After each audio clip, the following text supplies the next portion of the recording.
Well, there's a lot of fans asking us questions. Before we let you go, Ovie, I'm going to read off all the questions, and you can answer all the questions for the fans. Ovie, sure. Ovie Mughelli's foundation, a nonprofit organization empowering youth communities and promoting environmental change. No, it's good stuff. Let's see.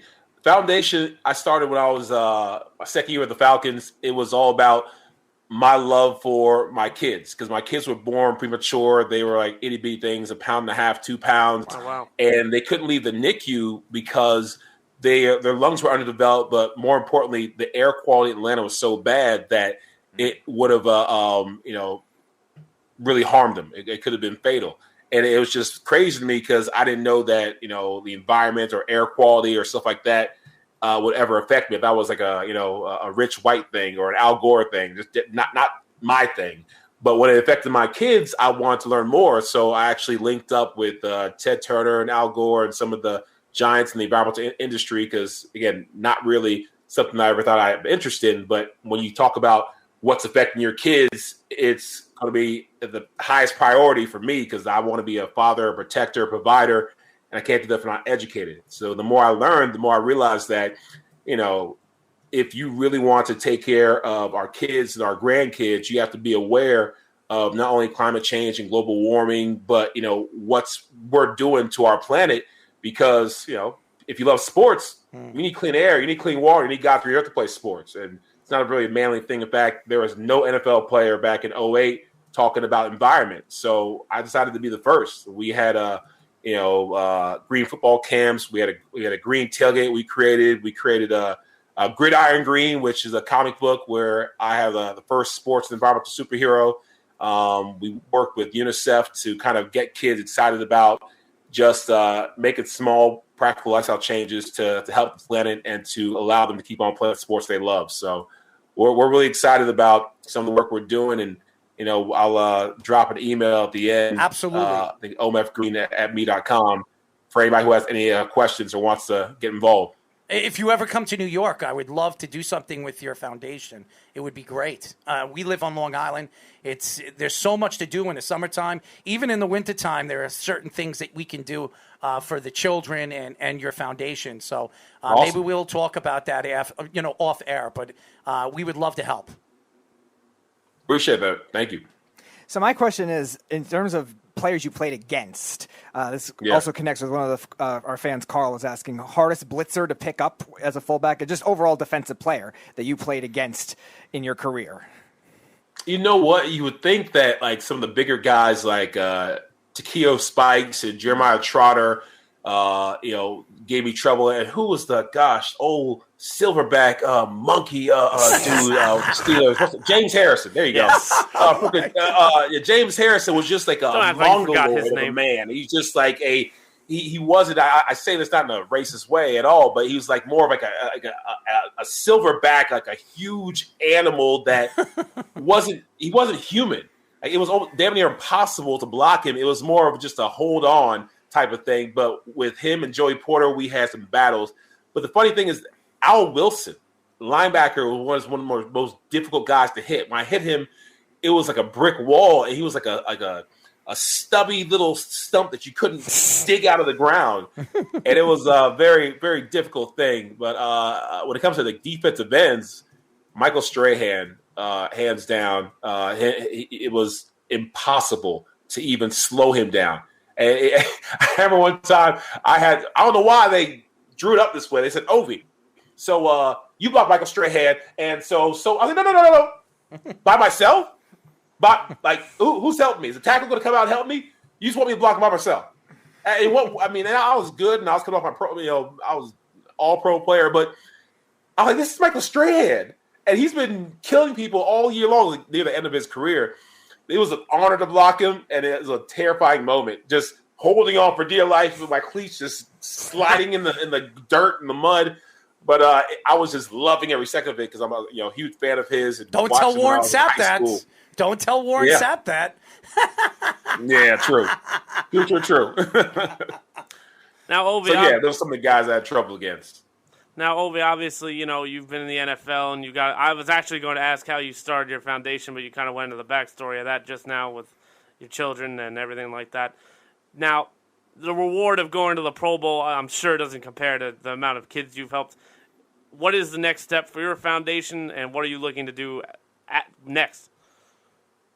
No, great question. We're coming out with our second comic book. The comic is just really to engage the next generation, because the easiest way to get people to care about our planet and make some of these small practical lifestyle changes, and also take advantage of making green by going green, is by getting them to respect and love the planet. And that comes through storytelling. Just explain to them that we're not on borrowed time, but we got to really take advantage of, I think, all the ways we can use, from clean energy to save energy, to keep our air as pure as possible. Getting them excited about being part of the innovations and being part of the solutions, I think, is something that you could start just by letting themselves be seen as superheroes for the planet. So the Gridiron Green is kind of based on Captain Planet. I was a nerdy kid that loved Captain Planet as a kid. Loved him too. I think I was like loved him too. I was singing the song and watching Captain our man Planet, Kwame. He's a hero.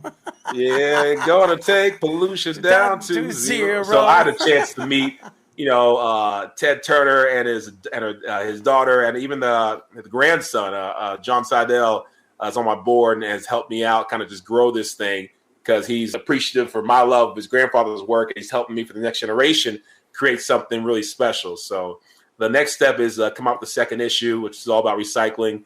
We have it already done. We're just looking for a publisher and trying to find some schools and sponsors to kind of push it out. So we're doing some big things and hoping that, even with this pandemic, we can still push this message. We are talking to former Ravens and Falcons All-Pro fullback Ovie Mughelli. Ovie Mughelli's foundation, a nonprofit organization empowering youth communities and promoting environmental change. Ovie, one of the questions one of our fans had, as a fullback, how big of a concern is CTE going forward in your life without football now? That's a great question. I've been involved in a couple of studies, neurocognitive tests, and wore the little cap that measures your brain waves and everything else. Because I have some guys I played with that aren't doing that great. Their speech is a little slurred, and they're not quite all the way there or as quick. And God didn't make us to go full speed and then run into each other. That's not how He manufactured our brains and our fluids. But we do it anyway because we love it and we can't help ourselves and we're stupid. I would probably do the same exact thing, knowing all the risk.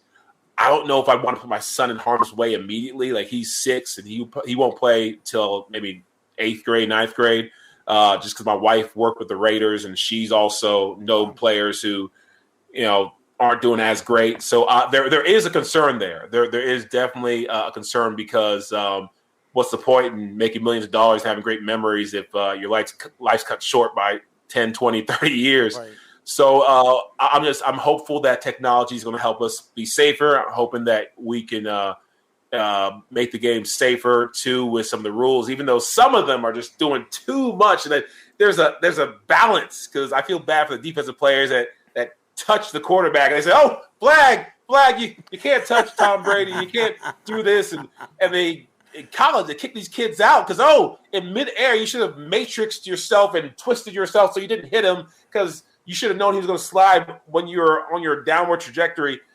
I get the safety, but it's also still football. You know what you're signing up for. So as long as they keep a balance, and I think keep the game that we love, while doing all they can to keep the players safe, I think we'll be in good hands. 2 other questions that the fans had. Did you model your game after Larry Sanders won? And your most memorable moment living in Charleston, South Carolina? Chucktown. Sanders, no, I did not. Lorenzo Neal, Michael Turner's old fullback, funny enough, I watched a lot of his film. I watched a lot of Max Strong's film. I watched some of Mike Alstott's film, but, he wasn't the best blocker. He was just a hell of a runner. He was a monster. Mm-hmm. He had some good blocks as fullback. As far as like a solid blocker, like Lorenzo Neal was, laying people out, and Max Strong's doing the same, and some other, great fullbacks growing up. But I was a tailback in high school. I changed to fullback in college just so I could stay on the field. But I love the game, and I got nothing but love for Chucktown, for Charleston, South Carolina. It is my hometown where I grew up. My mom and dad are still there doing the doctor thing. I didn't become a doctor like my dad wanted and disappointed him, like I mentioned earlier. But I dabble in medical sales now, and I help doctors make money and help their patients. So it's still somewhat in the medical field to keep them happy. So Charleston, great weather, great food. I'm probably going to retire there, but right now it's a bit too slow for me as a 41-year-old man. Plus, I got a bunch of kids I got to wrangle here in Atlanta.